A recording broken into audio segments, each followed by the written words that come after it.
Good evening, everybody. Brian Neubert here from goldenblack.com, live in Assembly Hall. Following Purdue's 87-66, I think, win over Indiana. Here on the road, we got some significant leaf blower action going on behind me, blowing the popcorn everywhere, so I hope you can hear me. I'll try to speak up without yelling. This is your wrap video, obviously, following this Purdue win. It is brought to you by our friends at the Purdue Club Hotel. Once again, if you're watching my videos, if you're a follower of mine, I can tell you one thing for certain. You are fancy and you are classy.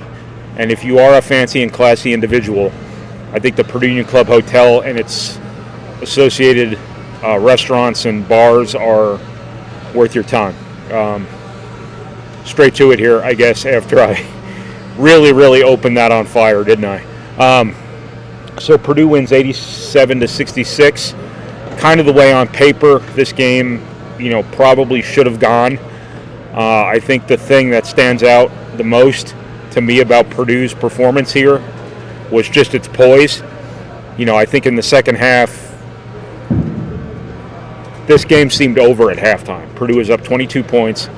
Lance Jones made a three right in the last 5 seconds of the first half, put Purdue up 22 at the break.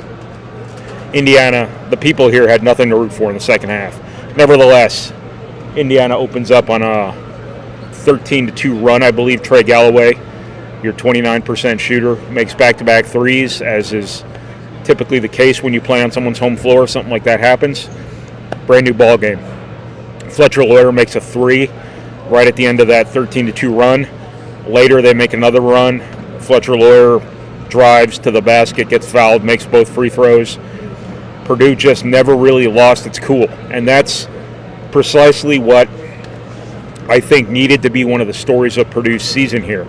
This is an older, wiser, more seasoned team, a more mature team. What is going on? My glass is sticking out here. Sorry. I'm very superficial about those things. This needed to be a more mature, more unshakable team this year because of its age, because of its experience, because of its scars from what happened, at times last year. And I think you kind of saw it in the second half here, where you knew Indiana was going to make a run at some point. You knew the crowd was going to get into it some. You knew the F-bombs would be flying up somewhere around the top of Mount Everest up there where the media sit. And that was indeed happening. And Purdue, wasn't perfect when Indiana was making runs, but it did what it needed to do to get through them, and it closed the game really strong.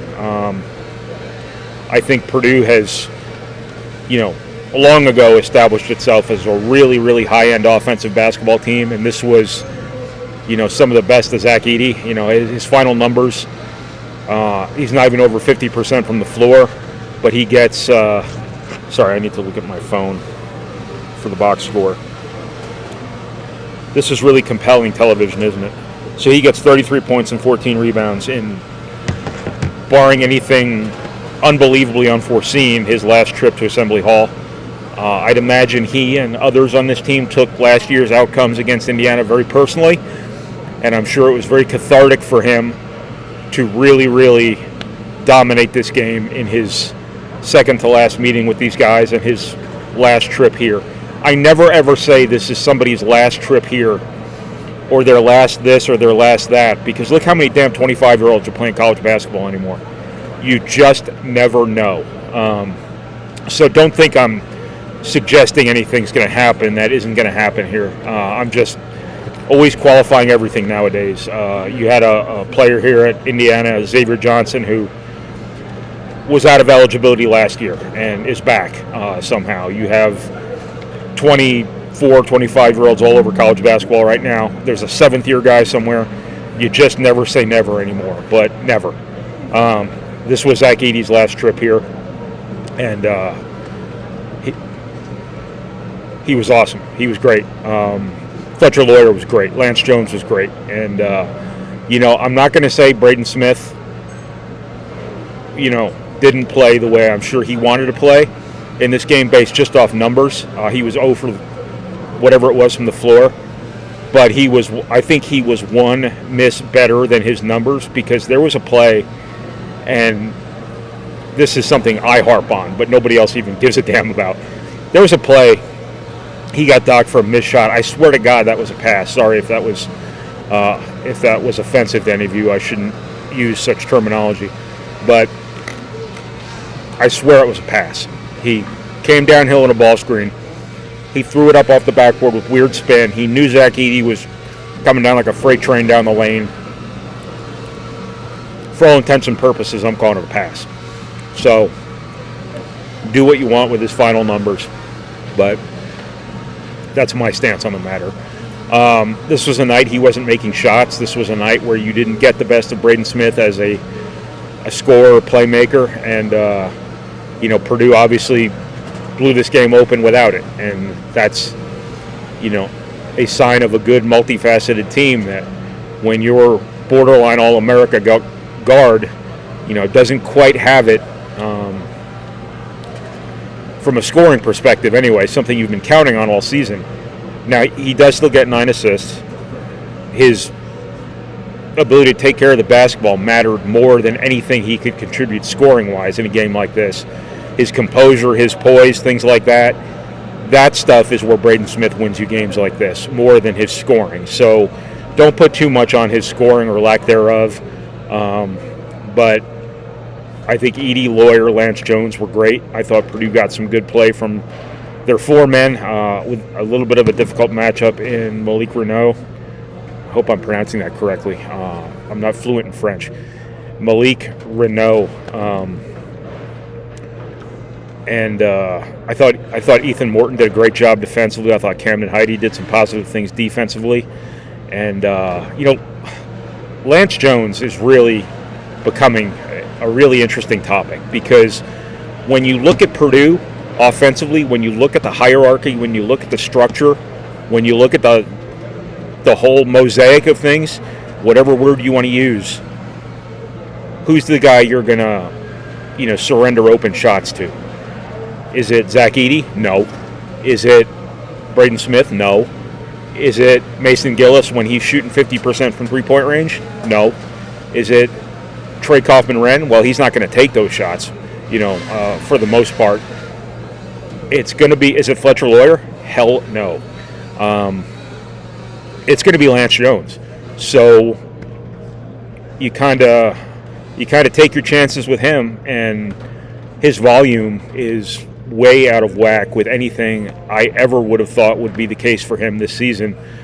And he's shooting 32%, or he was shooting 32%. I don't know what it is after this game, but it's working. He's making big shots for Purdue.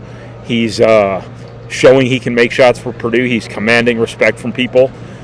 What you want to see kind of moving forward is, like, when people really start guarding him as a shooter, sprinting out to him, go past people, don't settle for the threes. He, at Southern Illinois last year, he would admit that he shot too many threes. His identity on this team is going to be a situational three-point shooter, a penetrator off the closeouts, and obviously the transformational element he's provided Purdue as a transition weapon. Can't say enough about it. He's stealing you 6 points a game, 4, 5, 6 points a game, just by beating everybody down the floor. And Purdue has not had that since Jaden Ivey. Prior to Jaden Ivey, Purdue hadn't had that from anybody.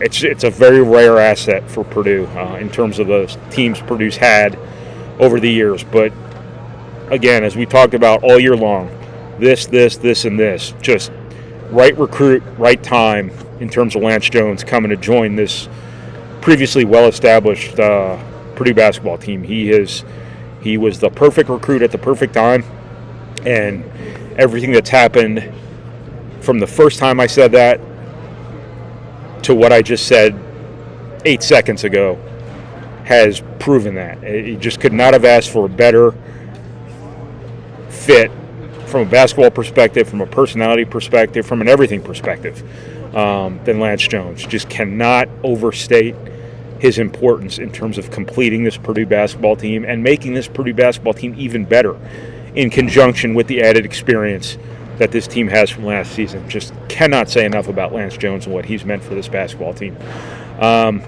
So obviously this was a cathartic win for Purdue. I think it's probably a bit of a situation where the Purdue end of this maybe takes this game a little bit more seriously than Indiana does. I'm not saying Indiana doesn't take this seriously, but Purdue's got more Indiana kids. Now, Trey Galloway is obviously the exception. He takes this very seriously, quite obviously. And there have been Indiana kids in the past who've really helped Indiana win some of these games. But when you look at who this probably means more to, is it Khalil Ware, who grew up in Arkansas, who, came to Indiana out of the portal from Oregon? Or does it mean more to Braden Smith and, Fletcher? Well, Fletcher Ware's not from Indiana either, so never mind. Mason Gillis, perfect example. Trey Kaufman ran from 2 hours down the road, or an hour down the road, whatever it is.